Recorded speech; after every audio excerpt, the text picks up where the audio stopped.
ഈയിടെ ഒരു ബ്രിട്ടീഷ് യുദ്ധവിമാനം യന്ത്രതകരാറ് കൊണ്ട് തിരുവനന്തപുരം ഇറക്കേണ്ടതായിട്ട് വന്നു.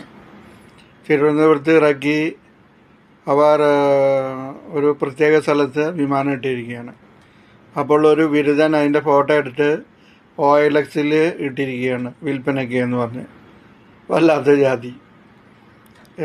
അവർക്ക് എല്ലാ സഹായം ചെയ്തു കൊടുക്കാമെന്ന് പറഞ്ഞു സ്വീകരിക്കാൻ അവർ തയ്യാറായില്ല. അവരുടെ ഡോക്കിലേക്ക് വിമാനം മാറ്റിക്കോളാൻ പറഞ്ഞു അത്രേ. അപ്പോഴും അവർ സമ്മതിച്ചില്ല. മഴ പെയ്യുന്ന കാരണം ഒരു ഷെഡ് പണിത് കൊടുക്കാമെന്ന് പറഞ്ഞു. അപ്പോഴും അവർ സഹകരിക്കുന്നില്ല. അവർ വേണ്ടാന്ന് പറയുന്നത്. അതുപോലെ എൻജിനീയേഴ്സ് വേണമെന്ന് ചോദിച്ചപ്പോഴും വേണ്ടാന്ന് പറഞ്ഞു. ഒരുപക്ഷെ അവർ മലയാളികളെ പേടിച്ച് കാണും. മലയാളികൾ ഒരു പ്രാവശ്യം ഈ വിമാനം കണ്ടു കഴിഞ്ഞാൽ ഇതിൻ്റെ സാങ്കേതികവിദ്യ ചോർച്ച എന്നുള്ള പേടിയാണോ എന്ന് സംശയം. ഇന്ത്യയിൽ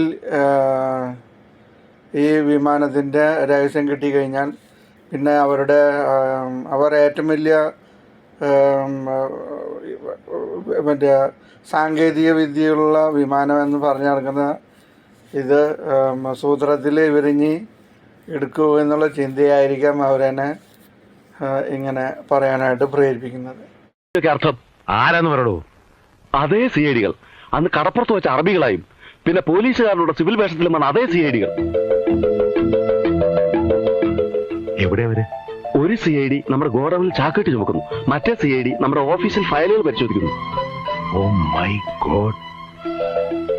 മലയാളിക്ക് ഏത് മിഷൻ ഒന്ന് കണ്ടാൽ മതി ഇത്ര.